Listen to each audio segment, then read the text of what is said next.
Welcome to another edition of Hawk Off the Press, brought to you by Gazette and on Iowa Sports. I'm your host, John Steppe. Excited to welcome back to the podcast Tom Kakert of Hawkeye Report and On3. Tom, thanks for joining me.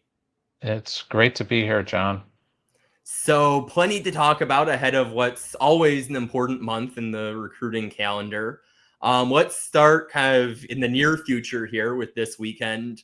Seems to be a little bit of a pivot that Iowa's recruiting staff has had to make. Yeah. With correct me if I'm wrong here, but a 4-star DB and a 3-star wide receiver, both committing to other Big Ten schools a week before they were going to be visiting Iowa.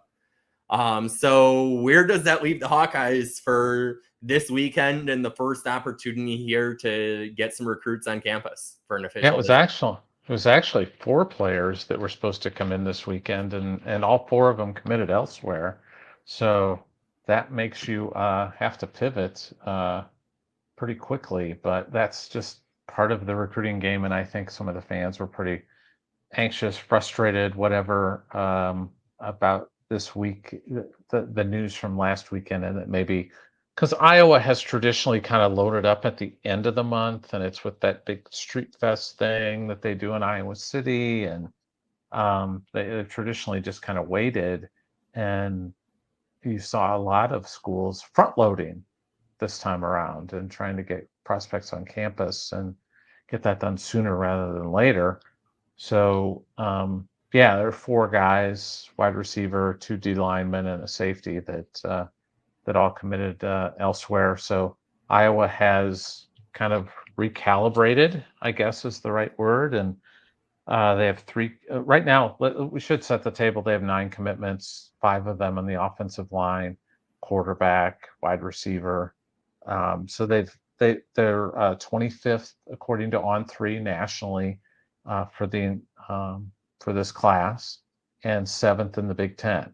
So they're sitting pretty well right now, especially with that offensive line class, which I think would probably be considered to be one of, if not the best, offensive line class in the country right now. So that's the good. But now you've hit this spot where you're trying to bring some guys in for official visits this month.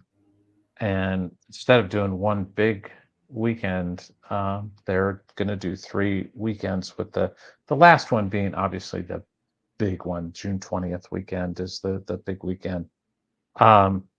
They've kind of recalibrated though, with 3 guys, 2 on the defensive line. Sawyer Jareski, a big kid from Eden, Minnesota, who they just recently offered after camping.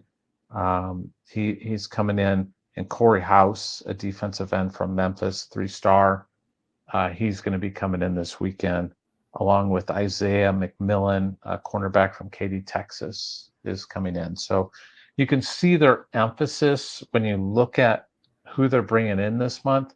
It's defensive line. It's cornerbacks, a lot of cornerbacks. That's been kind of the focus. Linebacker, always a focus. So you're kind of seeing where they're going right now. And it seems like with kind of losing a couple guys before getting the chance to have them on campus, it's only a couple of years ago that Iowa went almost perfect on their official visits in June. And maybe it's a little easy to take that for granted. But that eventually things are going to kind of ebb and flow there. And we're kind of seeing it, maybe ebb a little bit this year in terms of, the recruiting fortune just not being quite at the same level. That's really hard to sustain like what they had a couple of years ago.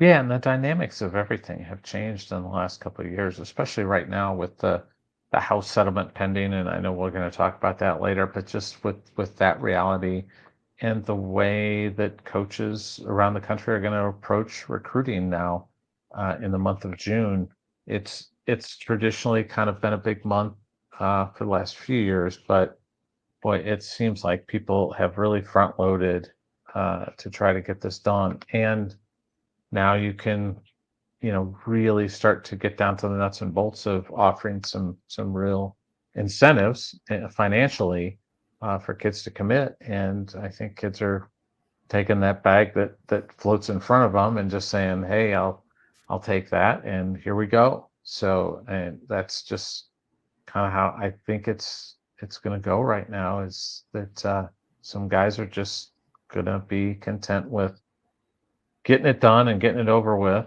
as opposed to taking 3, 4, 5 visits this month. And getting the dollar amount that right away versus the one you might have to wait for a couple weeks. Yeah, there's probably coaches. I'm not saying I know that this is happening, but I'm sure there are coaches who are saying, "Hey, we'll give you this much, but if we can't get a commit today, that dollar amount might not be there, or it might not be the same. So, in a week, if you go on another visit, so that's probably going on too. So that's the nature of recruiting right now. And then maybe a flip opportunity with a Northern Illinois commit, Vincent Smith, it sounds like, who sounds like he might also be taking an official this month to the Hawkeyes. Yeah, he's coming the following weekend, and he's from Illinois. He's currently committed to Northern Illinois, but it sounds like he's 6'2", 220 athlete that could plug in a lot of different places defensively, but probably linebacker. But he's a guy that's gonna, potentially, I think, flip his commitment. They've also got another kid from Georgia, Billy We've from Georgia, who is going to be coming in that next weekend as well. So one of the things that's been interesting with this class is that Iowa is expanding the map again, because for several years it's just been, hey, Midwest guy, Midwest guy, Midwest guy. The footprint hasn't been very expansive. This year we're seeing them get down to Arizona, back into Texas, Tennessee, Georgia. The Northeast is kind of still not as active as it once was, but some of these other places, you're seeing Iowa get back in the game a little bit more. So I find that really interesting that they're starting to kind of expand the map a little bit more now. And it helps too that you've got air connectivity to a lot of those places. When you're talking Yeah. about, Phoenix has the nonstop on 2 different Mhm. airlines. You've got the nonstops to Denver. These are places that yes, you're a few states over, geographically speaking, but families can still get back to. And I'm sure it helps too in terms of, for Arizona, for example, to have Devin Kennedy commit, and that be so far seemingly a positive experience. And that kind of that I'm sure does not go unnoticed among Arizona coaches. Yeah, and LeVar Woods played down there for several years. He knows a lot of people down there as well. So that, I think those things are going to help down there. Texas, you get that direct flight from Dallas into Cedar Rapids. Atlanta, you can get that direct flight into Cedar Rapids. So those are big things where parents are able to be able to get there without having to take 2 flights. So yeah, I think this is going to be a really interesting month to see. And also, the other thing that I think's also very interesting is, how do you have that blend of a class between portal and high school kids? Because there might be some positions where you're kind of really young, but you're going to lose your most experienced guys. Now, do you need to go out and portal next year so you don't take a safety or a defensive end, because you're going to have to probably hit the portal to get one or 2 players to fill that instead. So instead of going for a high school kid, you're just going to hold off and go portaling. Yeah, because you look at some of these positions and it's going to get, considerably younger at some of, it seems Mhm. like we're already seeing that a little bit in terms of Yeah. after a really big 2024 senior class. But, the positions that didn't get a lot younger going in 2025 seem to be getting a lot younger in 2026. And that's an interesting consideration too, because you're making the 2026 high school recruiting decisions now. What the Mhm. portal has to offer, You don't know. yeah, not till really November, December, where you're Yeah. at least start to get an idea in November. And officially in December. So Yeah, absolutely. it adds to an interesting calculus there. Yeah, it does. And then, later in the month on the 20th, that's their big, big, big weekend where you're going to have all the commits on campus. So all the linemen, Nielsen, Parliament, Gene Reardon, Marcelo Viti, DeAndre Smith, Bradley Schaefer, Colin Witters, Cash Ferrer, who I know you want to talk about, Owen Linder, all those guys are going to be on campus, along with, I think, a pretty strong group of uncommitted guys, probably led by Julian Manson, the son of Jason Manson. And he's a linebacker, a 4-star kid. We've got him ranked really high on 3. Super athlete. Just, he could play just about anywhere. He could be a great tight end if he wanted to be. I mean, he's just a special athlete. And I know, talking to Mason Woods, that he's, working on him a little bit, but, he's going to make his own decision. But I think I was in a pretty good position with Julian. They've got CJ Hester, a 4-star cornerback from Florida that's coming in. Kason Thomas, a linebacker from out Western Iowa, 3-star kid. He's a guy that they're after pretty heavily. Darian Jones, who's a cornerback from Omaha, who's going to make his announcement on July 4th. So he's Nebraska, Iowa, Iowa State's involved. So I think that's going to be an interesting decision. He's a really, really good cornerback. Preston Fritzl, a tight end from Ohio, a 3-star kid. He's kind of doing the tour this month of all the different places. I think he was at Notre Dame last weekend, maybe. Mason Lewis, a cornerback, 3-star kid from Arizona. He's going to be visiting. Jermaine Polk, Ohio cornerback, a 3-star kid. And then defensive end Jeremiah Benson from Michigan. Now that's, of course, hoping that all those guys don't commit before that visit weekend, which is kind of the risk you're going to run right now with guys, and trying to keep them on available to you. But I think most of those guys are going to at least make the trip. And that is the interesting calculus here, with this weekend being the prime example of, okay, visiting for now, put a little bit of an asterisk on that. Mm-hmm. It seems like with Manson, that could, offensively, it seems like this 2026 class has a lot of exciting pieces. It seems like Manson, if he commits, seems like he could kind of be maybe the defensive centerpiece, for lack of a better term, of this kind of 2026 group potentially. Yeah, I think so. He is. He's an explosive athlete, and he's different.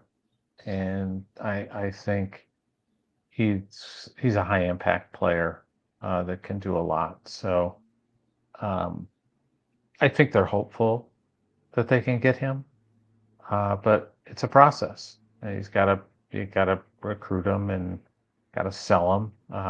I wouldn't say it's a lock, but I think Iowa's in pretty good shape with him, and it's going to be tough for him to say no to Iowa and walk away from his dad's alma mater, where his dad is working and part of the program. So I think that's going to be tough for him to do. So we'll see what happens. But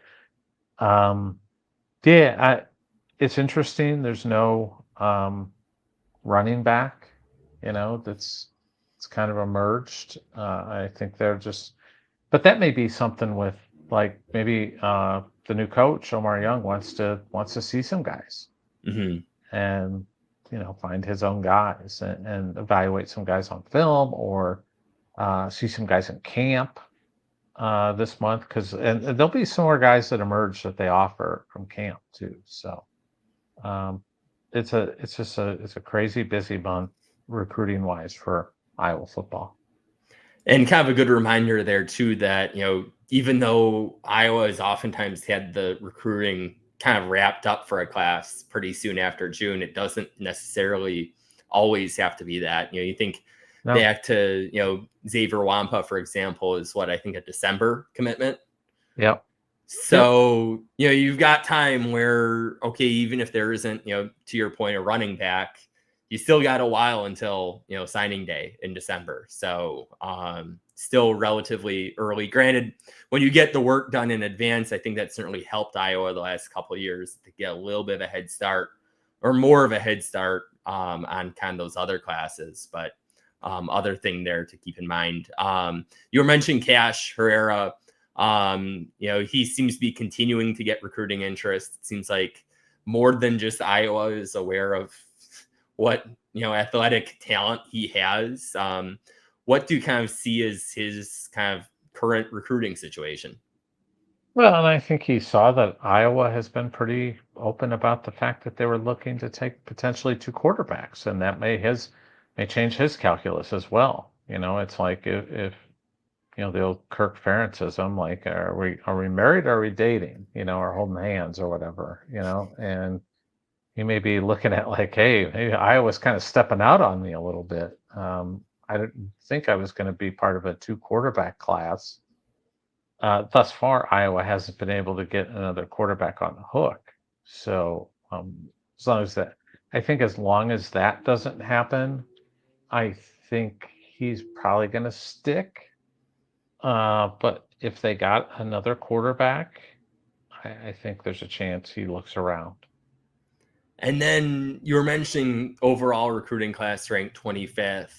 A lot Yeah. can change with that ranking in the next Oh, yeah. month. But it seems like, kind of to your point earlier, that this class for this time of year, hmm there's a lot to be happy about in terms of what they've gotten to at this point in the class of 2026.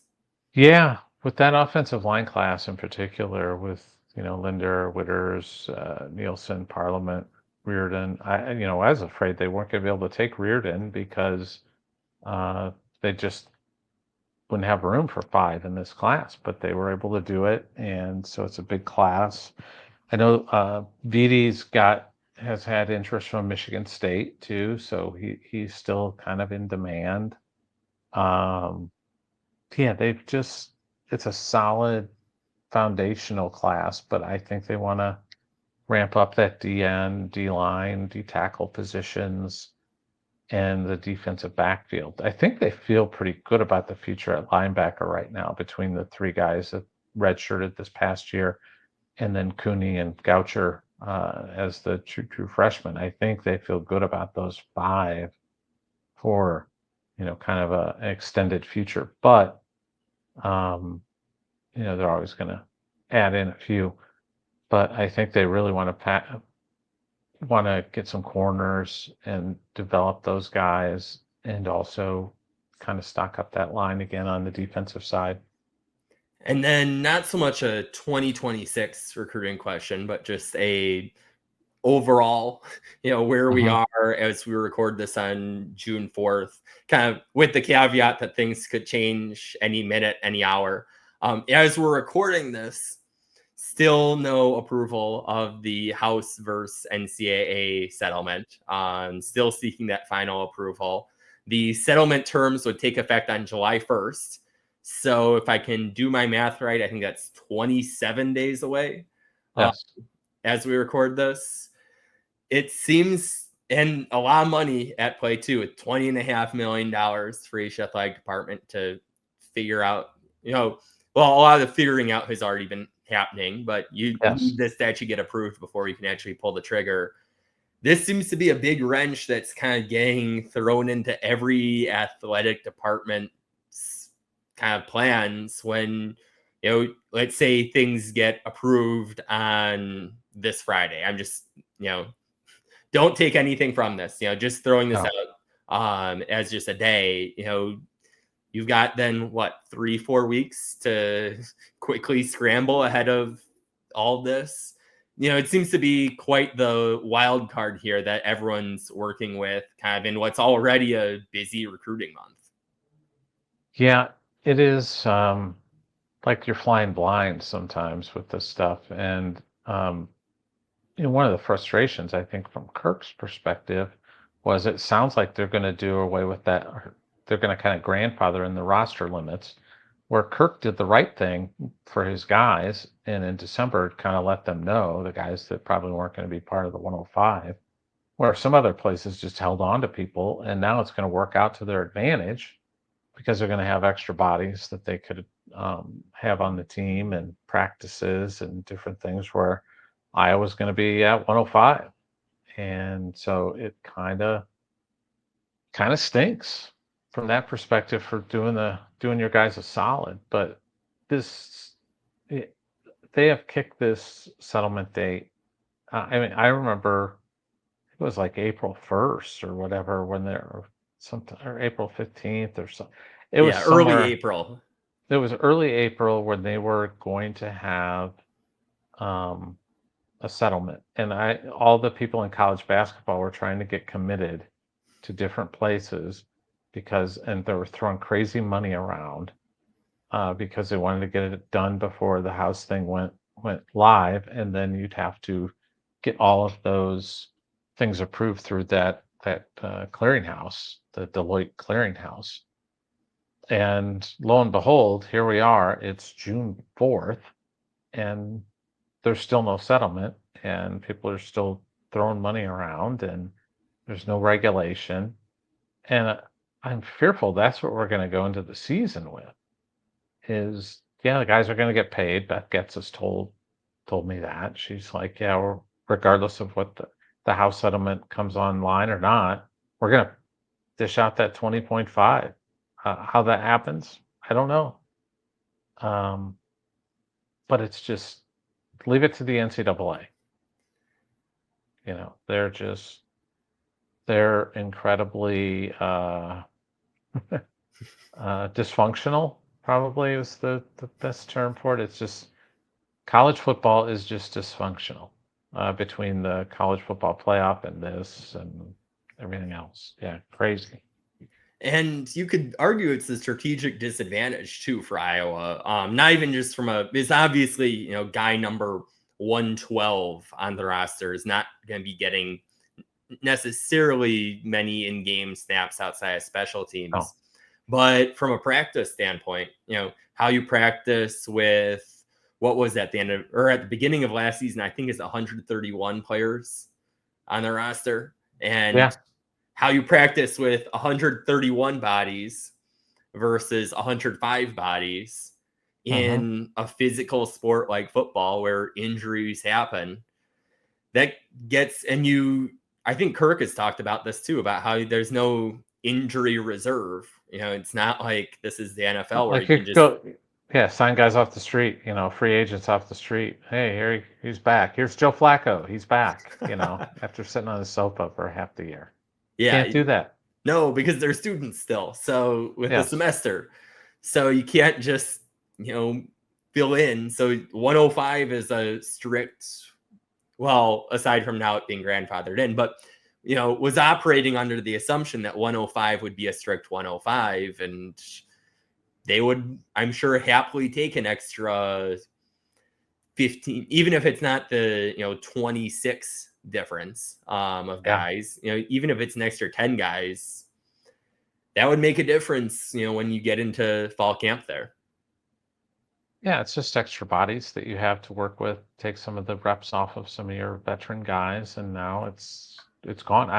I think the bigger impact, what you're seeing, and I think we saw some of that this year with a number of guys coming in early for Iowa. Was it 8, 9 guys, I think, that came in this year early. Is you're going to see more of that because your seniors are gone. And they're moving on, so they're not going to practice with you. So you need bodies in the spring for just to have a functioning practice. I mean, you saw kind of that manifest itself with the Iowa offensive line in that final practice of the spring, where they had 10 bodies, and that was it, and that's all they had to go through. There was no third team. It was just the first unit and the second unit, and there was not a lot there. And that's just one of the realities that we're going to face now in college athletics moving forward. Well, Tom, thanks for joining me. Thanks for having me on, John. And thanks to our listeners for tuning in to another episode. If you enjoyed this, please feel free to rate, subscribe, tell your friends, etc. Until next time, we will talk Hawks later.